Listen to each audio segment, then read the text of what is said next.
10 मधील भारतीय जनता पार्टीचे अधिकृत उमेदवारांच्या प्रचार जनसंपर्क कार्यालयाचे उद्घाटन भाजप शहराध्यक्ष सुनील केदार आणि आमदार सीमाताई महेश हिरे यांच्या हस्ते मोठ्या उत्साहात संपन्न झाले। प्रभाग क्रमांक 10 मधील भाजपच्या अधिकृत उमेदवार कलावती इंद्रभान सांगळे, माधुरी गणेश बोलकर, विश्वास नांगरे, समाधान देवरे यांना मोठ्या मताधिक्याने विजयी करण्याचे आवाहन यावेळी उपस्थित मान्यवरांनी केले। की आपल्याला विकास पाहिजे असेल, आपल्याला जर विविध योजना मार्गी लावायच्या असतील तर भारतीय जनता पार्टीच्या चारही उमेदवारांना नाशिक शहरातल्या जे 31 प्रभाग आहे त्याच्यातलं उच्चांकी मतदान द्या आणि एक रेकॉर्ड ब्रेक आपला इतिहास झाला पाहिजे। जसं सीमाताई महाराष्ट्रामध्ये महिलांमध्ये सर्वाधिक मताने आमदार म्हणून निवडून आल्या, तसाच उच्चांक पुन्हा एकदा करा अशी विनंती करतो आणि थांबतो।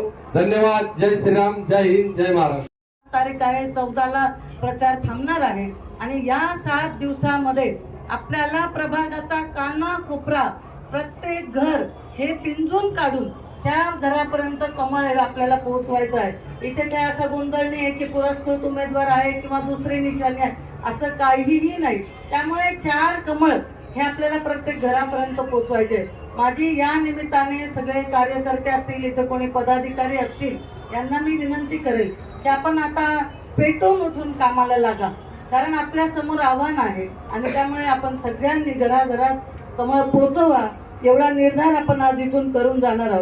आपण जे उमेदवार दिलेले आहेत, विश्वास अप्पा नांगरे, समाधान देवरे, त्याचबरोबर कलावतीताई सांगळे आणि माधुरीताई, हे सगळे लोक हे जमिनीवर आहेत, ते काम करणारे आहेत। निश्चितच पुढील काळात आपल्या भागात आपला भाग हा समस्या मुक्त होईल याची मला पूर्णपणे खात्री आहे आणि त्यामुळे आपण पुढील काळात त्यांच्या पाठीशी राहून, आता जी निवडणूक येते त्याकरता आपण सगळ्यांनी पाठीशी राहून आपले भक्कम आशीर्वाद त्यांच्या पाठीशी द्यावे आणि त्यांना नगरसेवक म्हणून आपण निवडून द्यावं अशी मी आपल्या सगळ्यांना विनंती करते आहे।